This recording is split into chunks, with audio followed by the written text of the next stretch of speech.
Hello दोस्तों, Phoenix study circle में आप लोग का स्वागत है। तो आज हम लोग बात करेंगे। झारखंड में एक बड़ी जनजाति रहती है जिसका नाम है उरांव जनजाति, है ना। उरांव ट्राइब्स के बारे में हम लोग बात करेंगे।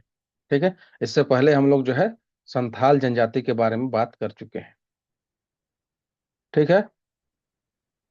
इसका जो वीडियो नहीं देखे हैं उसका लिंक जो है डिस्क्रिप्शन बॉक्स में डाल दिया जाएगा, आप जाके देखिए। और दूसरा एक जो है सामाजिक सांस्कृतिक परिचय करके जो है भी एक वीडियो बनाया गया है जिसमें जनजातियों के बारे में बेसिक इन्फॉर्मेशन दिया गया है। वो भी जो है आप जाके देख सकते हैं, उसका भी लिंक जो है डिस्क्रिप्शन बॉक्स में डाल दिया जाएगा। ठीक है। जो चैनल में नए हैं प्लीज़ चैनल को सब्सक्राइब कर लीजिए और नोटिफिकेशन को ऑन कर लीजिए, ताकि आपको जो है बराबर जो है झारखंड से जुड़ी जो है विभिन्न प्रकार के जो इन्फॉर्मेशन जो है आपको मिलता रहे। ठीक है। चलिए, तो इसका इंट्रोडक्शन हम देते हैं कि झारखंड की दूसरी सबसे बड़ी जनजाति है ये, है ना। तो पहला नंबर में कौन है? पहला नंबर में कौन है? तो संथाल जनजाति है। दूसरा नंबर में कौन है? उरांव जनजाति है। क्लियर है। चलिए, और कुल आदिवासी जनसंख्या कितना प्रतिशत है? 19.86% है। कितना? झारखंड के कुल आदिवासी जनसंख्या। क्लियर है। चलिए, तीसरा है, ये दक्षिणी छोटा नागपुर प्रमंडल और पलामू प्रमंडल में ये रहते हैं। बेसिकली इनका जो यहाँ पर जो है ज्यादा इनका संकेंद्रण है, यहीं पर ये ज्यादा निवास करते हैं। ठीक है। चलिए, नेक्स्ट है, इसका मूल निवास जो है कहाँ है? वो दक्कन है, मतलब दक्कन का पठार है। दक्कन का पठार, इनका मूल निवास दक्कन है। ठीक है। और दक्कन से ही जो है ये शिफ्ट होके जो है धीरे धीरे जो है माइग्रेट होके जो है यहाँ झारखंड तक पहुंचे हैं। क्लियर है। और ये है कि उरांव जनजाति स्वयं को कुरुख या कुड़ुख कहना पसंद करते हैं। ठीक है। कुरुख या कुड़ुख, ये कुड़ुख कहना आप स्वयं को पसंद है। और कुड़ुख का मतलब होता है मनुष्य या आदमी। ठीक है, मनुष्य या आदमी इसका जो है मीनिंग होता है। चलिए, इनका भाषा जो है वो उसको कुड़ुक कहा जाता है। उरांव जनजाति की जो भाषा उसको कुड़ुक और यह दरिवर परिवार से संबंधित है। अच्छा, प्रजातीय दृष्टिकोण से, अच्छा नीचे आ रहा बात देखिए, प्रजातीय दृष्टिकोण से जो है ये द्रविड़ प्रजाति से संबंध रखते हैं और इनकी भाषा भी द्रविड़ परिवार से संबंध है। ठीक है। आपको पता होना चाहिए कि भारत में जो है वो द्रविड़ परिवार का जो भाषा है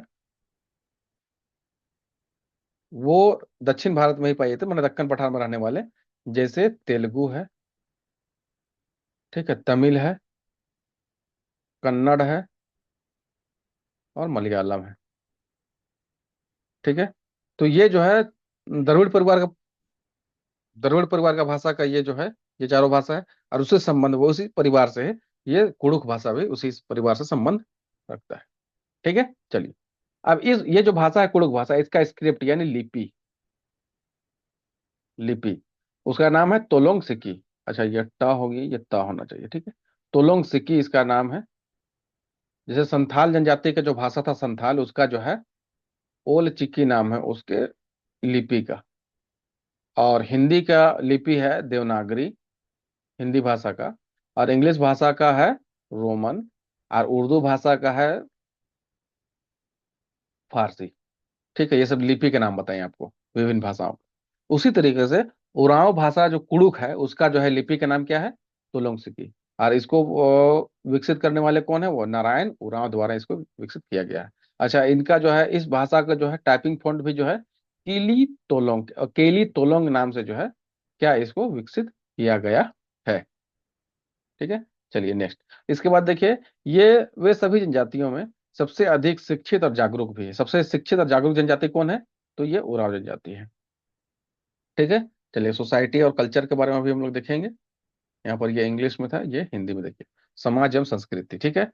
तो इनमें जो है 14 गोत्र है। ये गोत्र को ये भी किली कहते हैं। एससी राय, एससी राय के अनुसार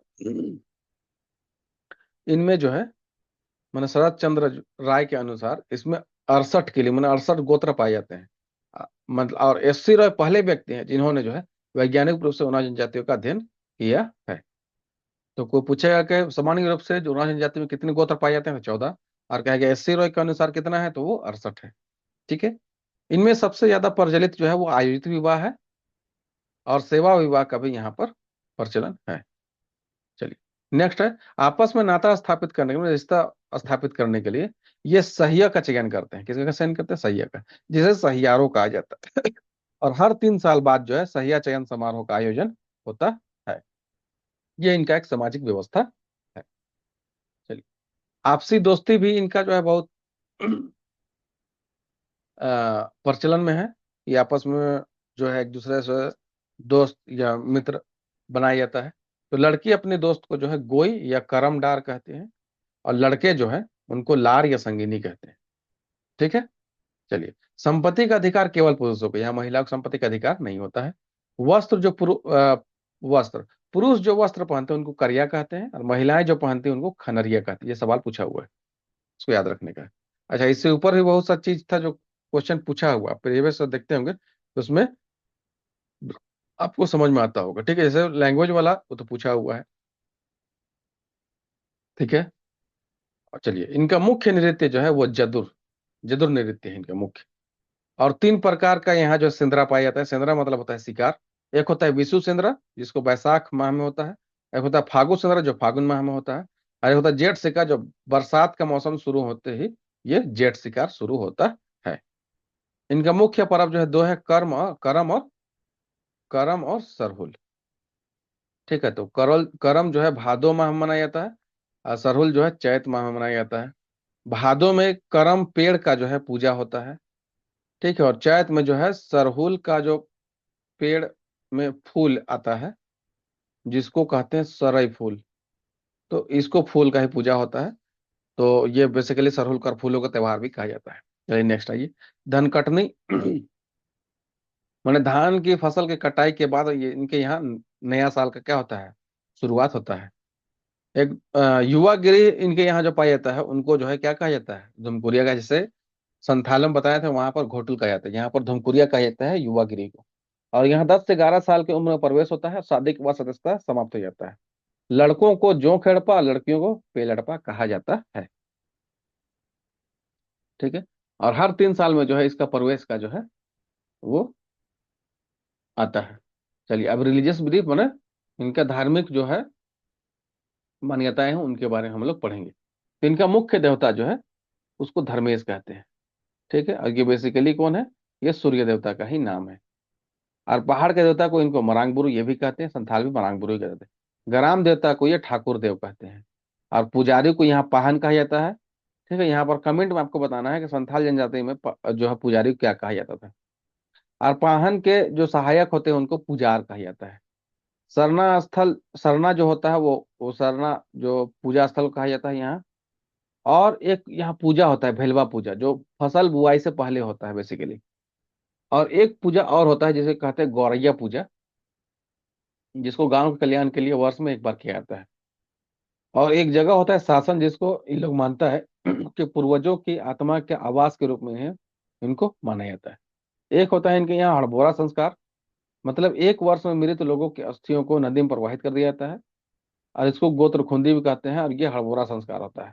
और ऐसा करने से इनका मान्यता है कि हड़बोरा संस्कार के बाद मृत लोगों की आत्मा जो है पूर्वजों की आत्मा से मिलती है।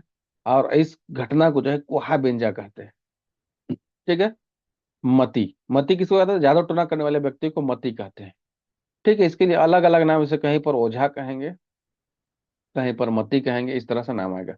अंत्योष्ठि दाह संस्कार इनका जो है, यहाँ अंतिम संस्कार जो है वो दफनाया भी जाता है, जलाया भी जाता है। ठीक है। यहाँ पर जो ईसाई उराव होंगे वो बेसिकली दफनाने का कार्य करते हैं, और जलाने का भी यहाँ पर प्रचलन पाया जाता है। ठीक है। तो ये रहा उराव जनजाति से संबंधित जो है कुछ इन्फॉर्मेशन जो आपको तक पहुंचाया गया। ठीक है, आज हम लोग यहीं तक रखते हैं, नेक्स्ट वीडियो में हम लोग मिलते हैं किसी और जनजाति के इन साथ। ठीक है। चलिए, वीडियो अच्छा लग रहा है तो लाइक शेयर सब्सक्राइब जरूर कीजिए। Thank you.